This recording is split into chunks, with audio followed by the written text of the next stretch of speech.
Our next speaker is Josh Stoll, who's agreed to provide an overview of the structure for the National Institute of Food and Agriculture within the U.S. Department of Agriculture, or NIFA, where he currently serves as Congressional and Stakeholder Affairs Officer.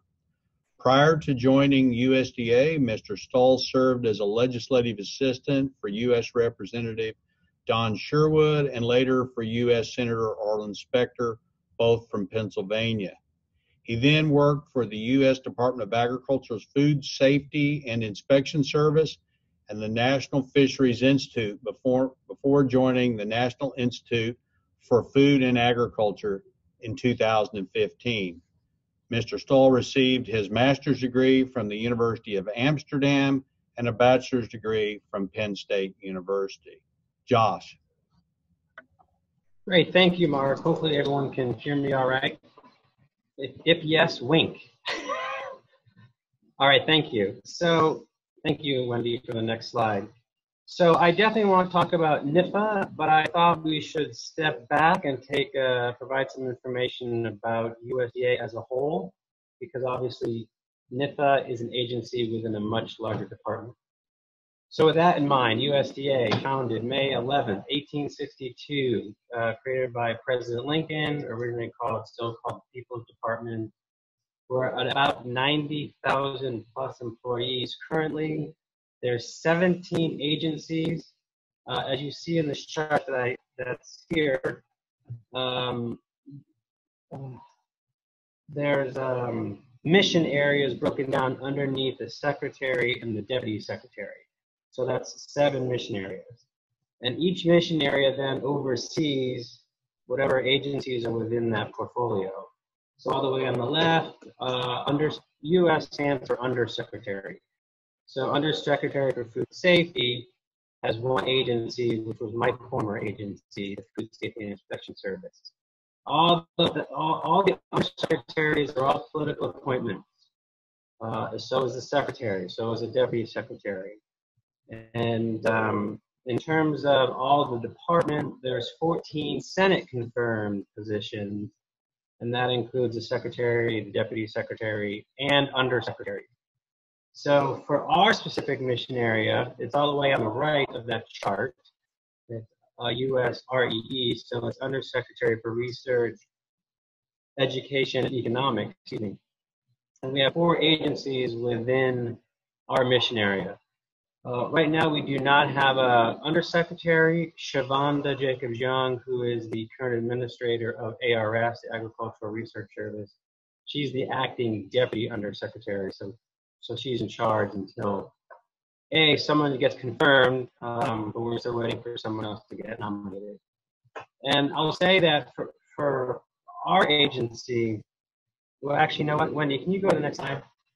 Yeah.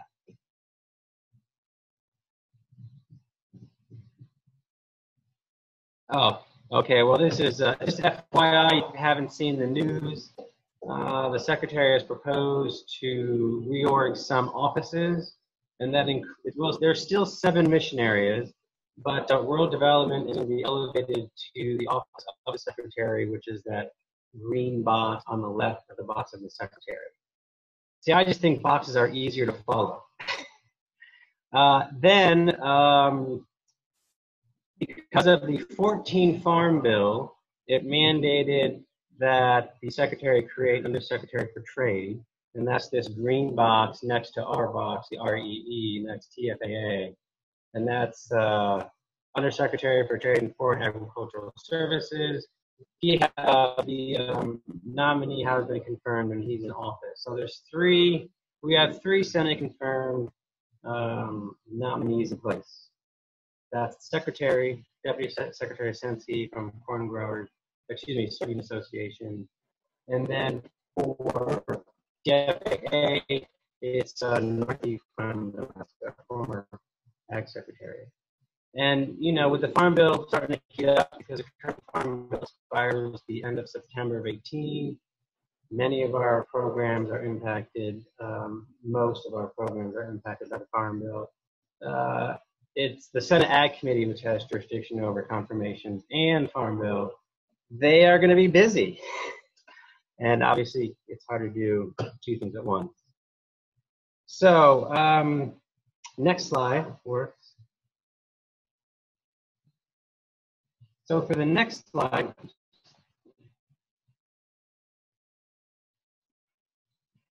oh, sorry, you had one for the REE. Yeah, thank you. So I just good to explain. Within our mission area, we have the undersecretary, who's also the chief scientist, also mandated by the Farm Bill. Then, of course, that deputy secretary position.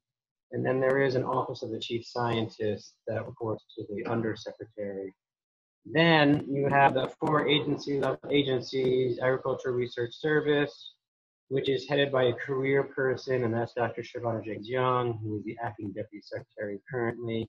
Then you have my boss, Sunny Ramaswamy, who's the director of NIFA. That is a political appointment, and Nate did a very good job with the history of land grants. I'm glad he did that to save me. But the 08 Farm Bill, which Ian had referenced in terms of the National Institute of Food and Agriculture being created, it changed the head of our predecessor agency now to NIFA to a career position. And it's a 6-year term appointment subject to 1 additional appointment. So with that in mind, Sunny Ramaswamy's 6-year term is up next May. And we'll see what happens on that front. The other 2 agencies, Economic Research Service and then NASS, the National Agricultural Statistics Service, they're also headed by career administrators. And, you know, from the congressional affairs side of my position, you know, I liaise with Capitol Hill. So I'm sure many of you have gone to Capitol Hill or are familiar with your offices of your delegations.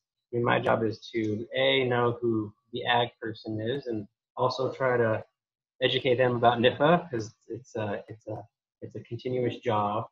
So obviously, any way that we can work together, it's always appreciated, because I can't be everywhere, you can't be everywhere. And Ian was asked a question about our working relationships. I mean, I participate in the monthly SCOT B&L calls and the ECOP calls. Also, I try to help Rick Clemming, who's the acting executive director for ECOP. I help him connect with staff on Capitol Hill, and I also help him connect with our stakeholders within the stakeholder space. So it's I really appreciate that part of the job, because I am a people person.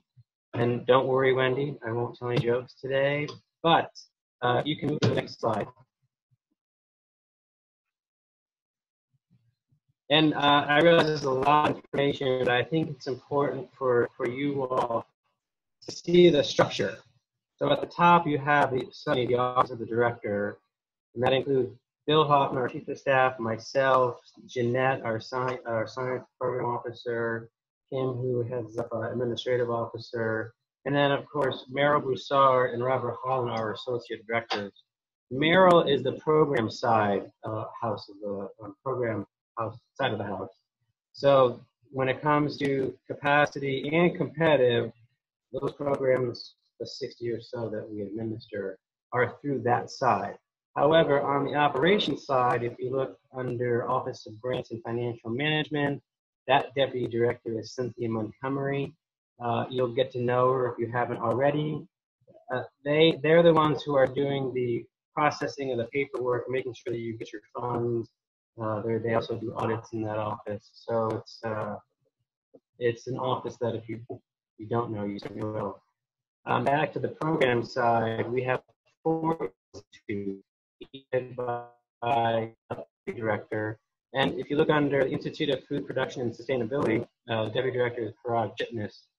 That institute is roughly about, they have half of what appropriations we get. It's you know, it's a nice job to be the head of that institute. And you know, I would say for any of you who are new, or if you've been around, definitely do outreach to our program staff. I mean, our NPLs head up the specific programs, and part of their job is outreach.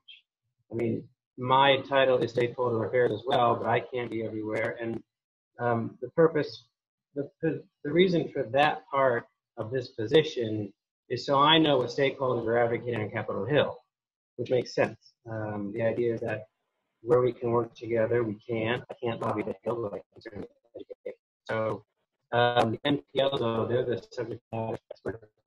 They will handle the peer review panels for our competitive grants, which if you aren't familiar with those, it's my favorite talking point on Capitol Hill because for the competitive grants, it's not Josh Stull or Sunny Ramaswamy making the decision. It's that peer panel consisting of experts in the field going through each application, which I've sat in on one. And it's really good. It's really good. So you can actually volunteer to be on panel as well. I can follow up with Wendy on sending that link around. But our staff definitely want to do outreach as part of their responsibility. One comment when I think Nate was talking about some of the underlying statutes, we have about 26 underlying statutes. Some are more important than others, but it is a lot. And there are some appropriations bills that have created some of our programs. That's called authorizing on an appropriations bill. Ian, you know what that is? And it's frowned upon, but it does happen. And we do have some mandatory programs, which the Farm Bill is a big deal because if the Farm Bill doesn't get passed, then those mandatory funds don't get funded.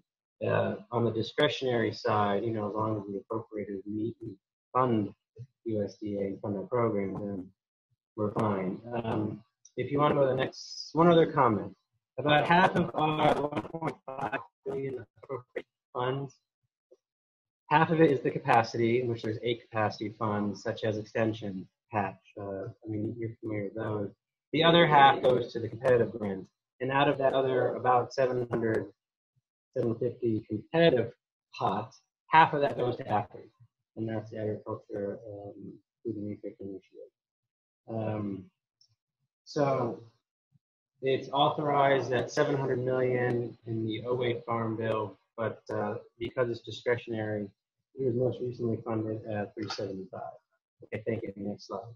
So, Carl, you asked about number of land grant institutions. If you look in the middle, center, bottom of this slide, that is the official number, which breaks it down by the 1862s, the 1890s, and then the 1994 land grant university.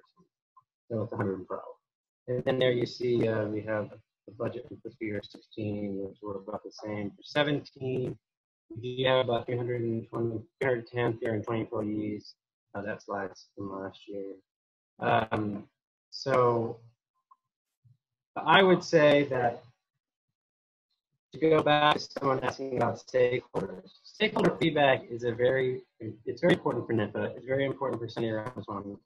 If you want to go to the next page, that's what I want to talk about the state liaison program, which has been around for some time, but it's basically a reboot where each NPL is in charge of a state. Now I'm from Pennsylvania, and I asked to get Pennsylvania, but then I was told I wasn't an NPL. So, didn't happen.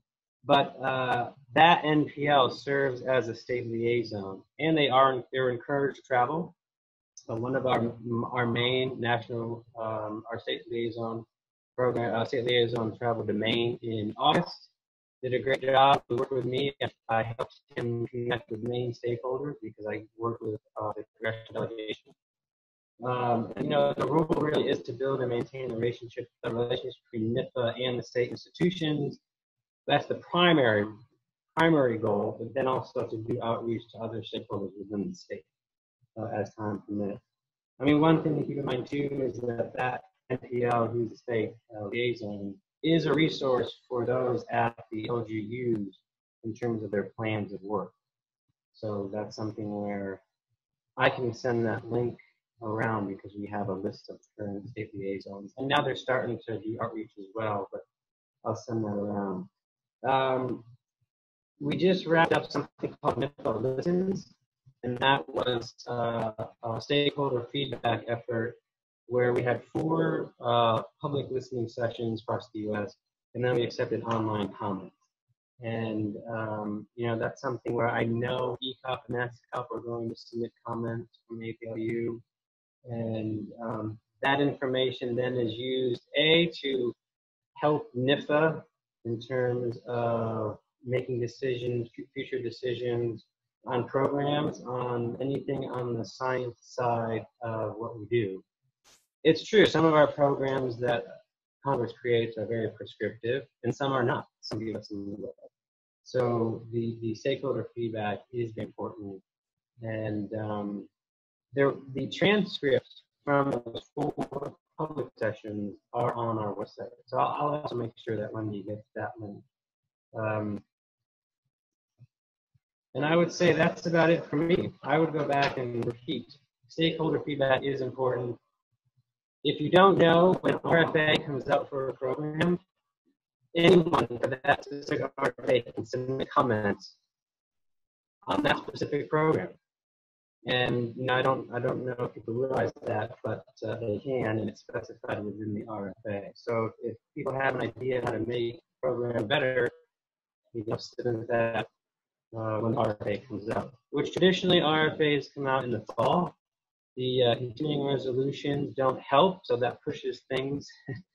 And I do think that there's a long list of RFAs in the queue, but we're operating a continuing resolution until Friday. I've heard, and maybe Ian's heard the same, it's going to be another continuing resolution until possibly right before Christmas or after, but you'll definitely start to see a lot of the RFAs for our competitive grants in the new year, because that process takes a long time for our NPLs that they need. They need to get those RFAs out as early as possible. They can have the peer review panel have things wrapped up before the end of this fiscal year. So I'll stop there, and if anyone has any questions.